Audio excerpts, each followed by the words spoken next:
Добре дојде во Магична сцена за Никола Наковски од Театар за деца и младинци. Здраво, Никола. Здраво. Добре ни дојде и убаво да се чувствуваш како впрочем и што и треба да се чувствуваме сите. Во Магична сцена треба да се чувствуваме опуштено, релаксирано и да споделиме искуства за професионалниот живот, да ги информираме гледачите за она што се случува околу театрите и околу културата воопшто. Конкретно, ти си дел од ансамблот во Театар за деца и младинци. Премногу представи, убави, премногу патувања, награди. И има за што да зборуваме и можеби малку ќе ни е една емисија. Да, добро најдов и фала ви за повикот. Никола, да повториме за оние што не знаат, дека доаѓаш од Куманово, дека факултетот ти одеше интересно, од мал сакаше да бидеш глумец или како беше тоа? Јас не сум од тие колеги што уште од мали нозе сакале, не, јас од мали нозе сакав да бидам пилот и после тоа сакав да бидам возач на автобус. И да, имав некоја фасцинација со автобуси како дете, не знам зошто. И желбата се роди во средно училиште, да. Така нешто, почеток на средно училиште, кога почнав и всушност да се занимавам со аматерски. Аматерски се занимавам со театар, со една група на луѓе кои бевме пријатели, многу добри другари, кои им делевме една иста љубов, а тоа беше љубовта кон театарот и се трудевме да правиме театар уште така од средношколски денови. Се сеќавам дека те спремаше Кети Дончева Илиш за факултетот. Убаво те спремите, прими ја одма. Да. Убав процес имавме со Кети. Таа многу ми помогна всушност да се запознам и со некои почетоци на занаетот, како да кажем. И потоа, нели, се запишав на факултет. Тоа беа убави 4 години, турбулентни, ама многу убави. Додека студираше, работеше нешто во Кумановски театар? Па да, ако не се лажам, тоа беше 3-та година на факултет, тогаш почнав да работам и надвор од факултетот, тогаш почнав да играм и во представи, професионални представи. Првите представи беа во Куманово, да. Се сеќаваш на првата улога? Првата професионална улога? Да, се сеќавам. Тоа беше уште пред да се запишам на факултет беше тоа и игравме во една детска представа Петар Пан и таму играв неколку ликови, а еден од главните ликови мислам дека ми беше таткото на децата. Да, со Дубравка Киселички, тогаш многу се смеевме, затоа што јас бев многу мал и тоа беше одлука на режисерката да не подели во еден таков склоп и мислам многу беше интересно. Да, тоа ми беше првата, а после тоа, ако не се лажам, мислам дека во Кумановски ми беше ревизор. Беше за време на студирањето. Да, тоа беше за време на студирањето, да. Со Андреј Цветановски ја работевме таа. Многу специфична боја на гласот имаш и препознатлива и затоа сум сигурен дека ќе имаш одличен успех професионален. Впрочем и од самите твои почетоци, тоа се наговести на некој начин. Ајде да не речем Куманово е близко до Скопје, но има толку многу актери во Скопје кои што не можат да добијат улоги во скопските театри. За тебе со леснотија да се случи тоа и во, да речем, најдобриот театар во Македонија, Македонскиот народен театар. Најголеми услови за работа имаат актерите таму, каде што се спремаат најграндиозните представи. Да видиш дел од богами, можам слободно да кажам, најграндиозните од грандиозни представи што се поставуваат во театрите воопшто. Првата беше Мајсторот и Маргарита, каде што беше дел од младата екипа на актери кои што учествуваат таму, а втората уште поинтересна, да речеме на некој начин, затоа што се работеше за Мама Мија. Ретко се случуваат мюзикли во Македонија, Чикаго беше првиот, Мама Мија беше вториот, да бидеш дел од тој мюзикл. Дали е среќа или коцките се поклопија, не знам, но во секој случај многу ретко може да му се случи тоа посебно на млад актер да учествува во два такви грандиозни проекти. Да, тоа е сиво право, тоа е ретко, но не би рекол дека со леснотија ми се случија работите што ми се случија, напротив. Мене ми изгледа со леснотија. Напротив, мило ми ако е така, затоа што не беше баш така. По дипломирање, мислам сите знаеме, тоа е еден макотрпен период на некои колеги им трае со години, на некои им трае многу кратко, некои го нема, дури тој луфт период измеѓу.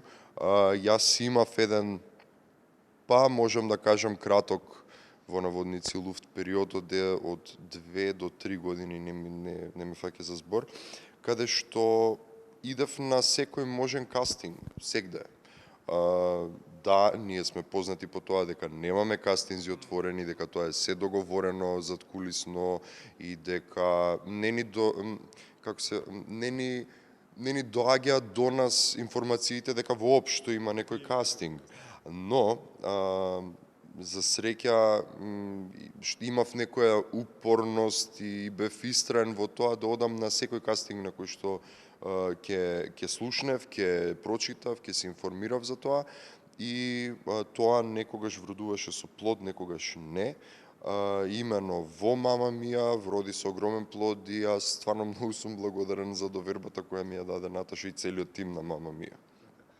Претходно во кој беше одбиен од некои што се познати дела? Нема да ми текне, тоа беше оддамна, ама повеќето биле можеби филмови, кастинзи за на филм отколку што биле за представа, али тука се нели и аудициите за вработување, и тоа беше исто еден макотрпен процес. Нема аудиција на која што не се појавив, но тука нели, како да кажам, македонштината си го направи своето, за да јас не влезам во ниеден театар, за жал, и тогаш добив повик од Кети Дончевска Кети Илиевска Силјановска, ги измешав. Со неја всушност се запознавме во Мама Мија, во процесот на Мама Мија, претходно не се знаевме, и тоа беше така, се запознавме, ми кажа дека кај ни во театар ќе има отворен кастинг, отворена аудиција за вработување и ми рече да ме покани да се појавам, и тоа исто така беше многу интересно. Да, ни на крај на памет искрено не ми беше дека би можел да завршам во театар за деца и младинци. Отидов на аудицијата, на првиот пат не ме примија на паушал една година и после година дена влегов официјално како актер и како дел од ансамблот на театар за деца и младинци. И искрено сум пресреќен што сум таму. Мислам дека не би можел да замислам моментално друго место каде што би можел да бидам, затоа што сметам дека театар за деца и младинци е одличен почеток и одличен простор, ќе речам, за млади актери да почнат да се развиваат и да го печат занаетот, затоа што се на еден друг начин ја учи школата, не знам како да кажам, го учиш занаетот на еден друг начин. Играме многу работиме, играме многу разноврсни представи, од детски представи, куклени представи, до представи за возрастни, и во еден момент сваќаш дека ја имаш малтене целата палета на ликови со кои што можеш да растеш ти како актер, и навистина сум презадоволен што сум таму и преблагодарен.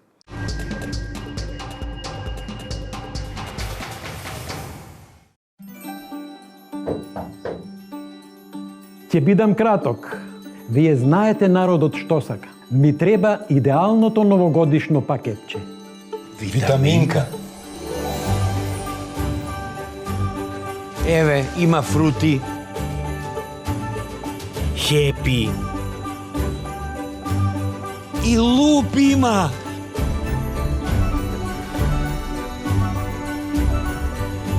Секако и стови флипс. Srećni praznici, Vitaminka.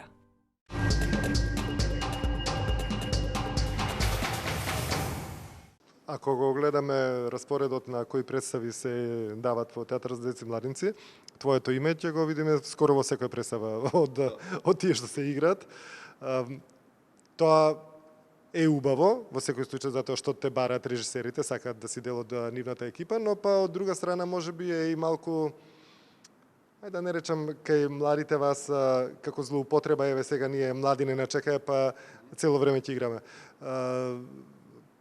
Повторно ќе кажам дека треба и пауза да има за да се наполнат батериите, да не биде тоа од процес во процес, но па времето е толку брзо и динамично што и процесите се многу брзи сега и новите програми се многу брзи, и нови представи и нови улоги, така што мора да се прилагодувате на тоа време и затоа се случува оно што се случува баш буквално со тебе, максимална искористеност твоја во представите кои што се поставени на репертарот. Во неодамна, за многу кратко време, изгледав 2 представи во театарот за деца и младинци. Можам да тврдам, едната е Роња представата, куклена представа, па да не кажам дека ремек дел од представа направена, и другата е како ќе го делиме мачерот, тоа е поделени ви се како детски и за младинци. Иако ова за младинци, јас би ја проширил за младинци и возрастни. Таа представа буквално ме фасцинираше, ме остави баш неколку дена без сон, на некој начин и да размислувам за не за она што се случува во представата, се случува за распаѓање на брачна заедница која што е секојдневие, нема ништо да се возбудиш од тоа затоа што тоа го слушаш секојдневно, но од точно прецизни улоги направени од вас актерите, тоа стварно ме остави баш да размислувам колку вие актерите сте способни тоа да го направите на толку лесен начин, за кога ќе ја гледаш представата да ти изгледа толку лесно тоа направено, а всушност, знаејќи вие вашата работа, знам точно колку ви требало и време и енергија сето тоа така да излезе. Ти честитам конкретно тебе и за 2 представи, а им честитам и на сите актери кои што се дел од тие 2 представи. Благодарам, баш ни значи на сите нас да чуеме вакви коментари, критики, поплаки за представите во кои што играме. Да, Роња е представа која што доживеа огромен успех. Јас не знам представа општо во Македонија во последниве не знам колку години која има доживеено таков успех и кај нас во Македонија и пошироко. Тоа е една представа која што ја правевме со еден многу добар режисер, тој е гениалец во тоа што го работи, Јакуб Максимов. Јас мислам дека по смирен процес во живот не сум имал. Нели обично кај нас процесите знаат да се турбулентни, да се не знам со дедлајни кои треба да се исполнат и се тоа и се е под притисок малтене, но процес го работевме со една таква леснотија, тоа беше не знам прв пат да се соочив со еден човек кој што имаше една таква моќ да го контролира и да го води процесот толку убаво и толку глатко, да речам, за да на крај извадиме еден одличен продукт. И тој процес и тој човек ми ја вратија, тоест не ми ја вратија, туку ми ја разгореа, ајде ќе речам, желбата и љубовта кон куклите и куклениот театар. Таму некако и си ги, мислам, ние не сме куклари во театарот за деца и младенци, има повозрастни колеги кои што се куклари. Ние помладите не сме и учиме од процес во процес, учиме од режисер до режисер, од постари колеги, од повозрастни колеги, поискусни. И тука некако мислам дека во процесот на Роња некако целиот тој процес на учење со кукли, мислам тој не застанува да не се сватиме погрешно, ама тогаш некако беше многу стабилен и бевме сигурни во тоа што го работиме, не бевме воопшто не се двумевме дали сме добри во тоа или не сме. Просто игравме со куклата и битно беше куклата да е жива и да ја дадеме живот. Исто така и тоа беше една многу убава тематика обработува Роња, ќерката на ограбувачот, што исто многу убаво префрла кај публиката и кај децата и кај возрастните. И секогаш наидуваме на убави критики, на едно убаво чувство што публиката го има отпосле од како ќе изгледа представата. А за како ќе го делиме мачорот, тоа е исто така еден многу интересен процес. Поразличен би рекол од аспект на јас лично немам работено многу време реализам.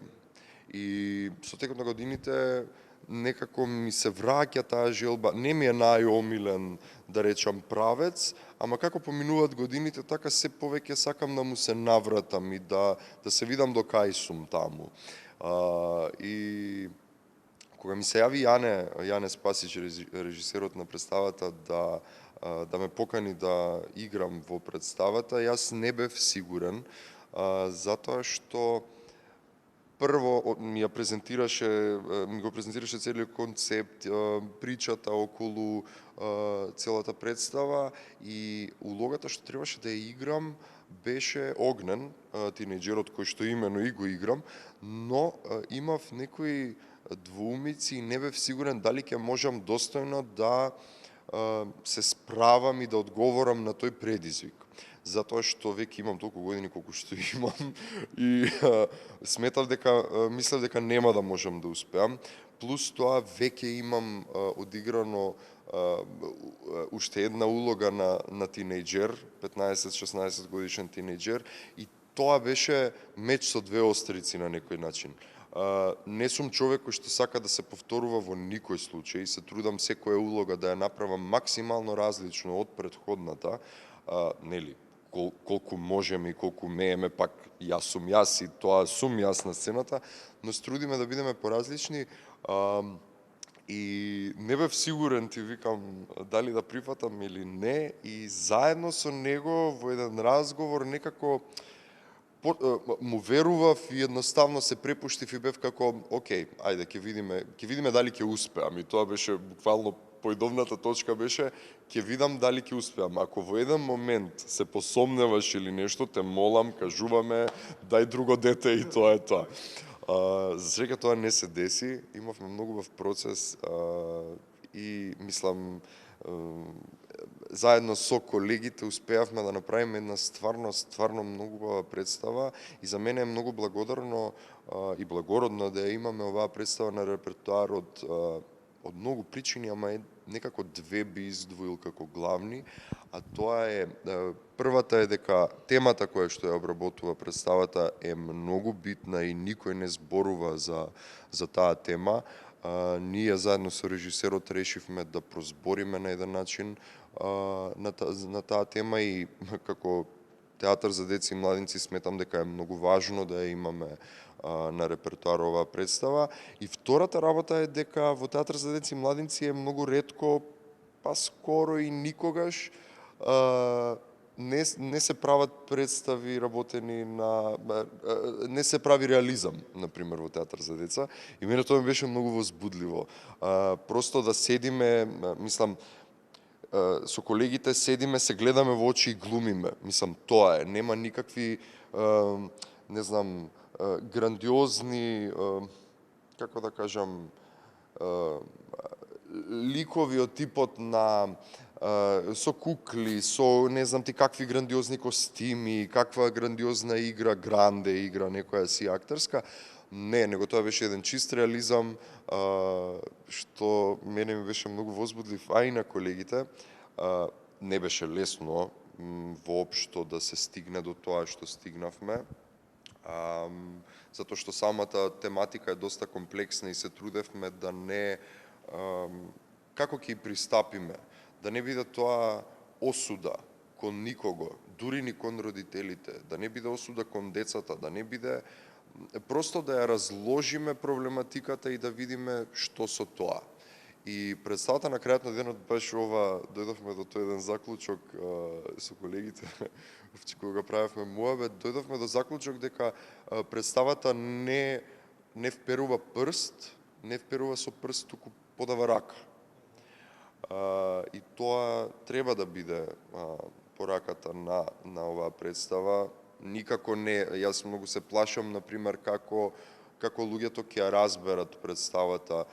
Не сакам да разберат дека ние промовираме и кажуваме дека е окей, дека е супер да се разведете. Не, напротив, ние пробуваме да ја нормализираме во наводници појавата на развод, затоа што е многу поздраво едни деца и едни луѓе кои што се сакаат, тоест веќе не се сакаат, ако не се сакаат и не се разбираат, да не живеат во токсична средина, туку просто да пробаат да го решат тоа најбрзо и најбезболно можно. Тоа не постои. Мислам, секој развод е болен и травматичен и за двете страни, но да не биде табу тоа, мислам, тоа е според мене апсурдно е да биде табу се уште темата на развод и разведени деца и деца на разведени родители, мислам, тоа се нормални луѓе на кои што на секој од нас тоа може да му се случи. И апропо, еден колега баш имаше коментар во почетокот на процесот, а ви дечки, нели мислите дека малку млако им пристапувате на темата, на самата тема развод, и ние бевме како, зошто така мислиш? Па знаеш, нема реален проблем од типот на таткото е алкохоличар, ја тепа мајката или не знам какви се уште примери, и ние бевме како не, напротив. Ние зимаме едни многу нормални луѓе кои што повеќе не се разбираат и не се сакаат. И за мене тоа беше еден хайлайт во самата приказна, затоа што даваме една можност да секој може да се препозна, и баш тоа дека на секој од нас може да му се случи, и колку треба да ја пазиме и да ја чуваме таа заедница брак, и што значи брак, и што значат деца, и колку во последно време е зголемен процентот на разводи, и сметам дека за тоа треба да се зборува, дека не треба да е табу, дека не треба да е заткулисно, и дека тие деца на разведени родители воопшто не треба да трпат никаква тортура и булинг за тоа што се деца на разведени родители. Имено и за тоа збориме во представата, извини ако многу зборим. Тоа збореше, јас истото го имам и напишано за оваа представа, дека треба да ја гледаат и оние што стапуваат во брак, и оние што се во брак, за да знаат едните што ги очекува и на што треба да работат, а другите како да им опстои таа заедница што ја избрале. За Роња ќе те вратам малку, само што кажа дека одлично е прифатена, не само кај нас, но и надвор. Каде се бевте со Роња? Ајде ќе пробам да се сетам сегде. Бевме на многу места, во принцип бевме на просторите на бивша Југославија. На сите фестивали, куклени и детски фестивали на кои што можевме да аплицираме, на некои не поканија, дури тоа беше на повеќето фестивали не поканија сами луѓето, и мислам дека се почна од првиот фестивал на кој што бевме, ако не се лажам, тоа беше во Нови Сад. Може да се лажам, не ме фаќа за збор, но луѓето и колегите што беа на тој фестивал, откако ја изигравме представата, веднаш ни пристапија и веднаш почна со покани за нивните фестивали, за соработки, за партнерства помеѓу театрите, и сметам дека Роња стварно ни отвори многу врати, запознавме многу колеги, видовме многу различни представи, и на секој фестивал до сега победивме. Мислам, тоа ни беше, не ни се веруваше, просто затоа што секогаш кога ќе одиме на фестивал надвор од Македонија, има едно чудно чувство на дека доаѓаме од Македонија, и тука ја има таа една јазична бариера, посебно кај децата. Да, театарот е јазик сам по себе и тој не трпи други јазици и таму нема јазик, јазикот е еден и не мора, нели, сите можеме да гледаме представа на било кој јазик и да не го разбираме, а да ја разбереме представата. Ако е добро сработена, нормално. Ама со други представи, например, кога сме биле, и не само со други, со Роња, ја имало таа јазична бариера, но секогаш до децата успеала да допре таа порака, да допре таа енергија која што ние ја проектираме на таа представа, да допре и самата игра и самите кукли, например, тоа е еден најчест комплимент и коментар што го добиваме за колку куклите се живи. И тоа е за нас како неискусни куклари, тоа е еден огромен, мислам, како да кажам, многу убав комплимент и ни дава еден многу убав буст и ветар во грбот да продолжиме со тоа што го работиме, дека сме на правиот пат. Така што, да, освоивме многу награди, прошетавме многу, се уште не викаат на фестивали, иако мислевме дека, знаеш, веќе можеби представата и не е толку напротив, представата и како е актуелна. Дури кај нас луѓето многу ја бараат да ја играме и да ја гледаат. Има луѓе што се уште нема дојдено да ја гледаат. Дури и се зафркаваме со другите колеги, демек вие повеќе изигравте надвор представата отколку што ја изигравте овде. И тоа е вистина, затоа што дојде тој еден бран од како ја дадовме премиерата, изигравме тука и тогаш почна тој бран на фестивали и не застанавме од тогаш. Така да ја користам оваа прилика да ги поканам гледачите да дојдат да ја гледаат Роња, да го гледаат како ќе го делиме мачорот, затоа што ни треба поддршка, ни треба и за двете сцени, и за детската и за младинската сцена. Имаше пред некој ден, еден колега и другар мој многу добар, мислам не колега, актер, ме прашува, извини, вика, морам да те прашам едно глупаво прашање, можда, ама морам да те прашам. Со девојка ми, вика, сакаме да дојдеме и да ја гледаме како ќе го делиме мачорот, ама немаме дете и немаме внук. Може ли да дојдеме и без дете? И јас бев како, да, можете да дојдете без деца во театар за деца и младинци. Да, и да седите едно до едно и да уживате и ќе ви биде убаво, ветувам. Така што, да, имаме и младинска сцена која што пробуваме да ја заживееме конечно. Во последниот период стварно направивме и добри младински представи неколку, така што таа сцена веќе ќе почнува да оживува и ние ќе се трудиме да ја одржиме, но убаво би било да дојдете и да не посетите. И за крај, Никола, ќе завршиме, кога те видов прв пат, ти кажав дека очекувам од тебе или те гледам така многу високо, и кога да очекуваме тоа да се случи многу високо? Кога да се случи? Па не знам, јас мислам, не знам како да кажам, јас сум многу исполнет со работата со која што ја работам и ти убаво кажа преска. Да, ние младите, не се согласувам дека треба да не штедат, но млади сме, треба да работиме. И јас сум пресреќен што во овие 4 години, еве скоро 5, откако сум во театар за деца и младинци, јас немам застанато. Јас играм постојано, работам постојано, истражувам постојано и за мене тоа е најголемиот успех. И ако, како што викаш ти, ако постои некое високо, за мене високото е работата и јас ќе сум среќен и ќе сум високо ако работам. Така да, за некои други цели во животот понатаму, здравје Боже, ќе видиме, не знам што, да, ќе си дојде, не знам што ме очекува, има уште време, ама сега за сега е одлично. Што е наше ќе си дојде, тоа обично така вика, но пак ќе треба да потурнеме и ние малку. Уживав со него кога разговарам со Никола и еден од ретките млади актери кои што точно знаат и што да кажат, и кога да кажат, и како да го кажат. Многу го почитувам, ти посакувам голем успех. и да се дружиме што е можно повеќе, затоа што мене ми одговара да ја црпам енергијата од младите секако. Фала ти многу за желбите и фала ти за поканата уште еднаш. Се гледаме. Се гледаме.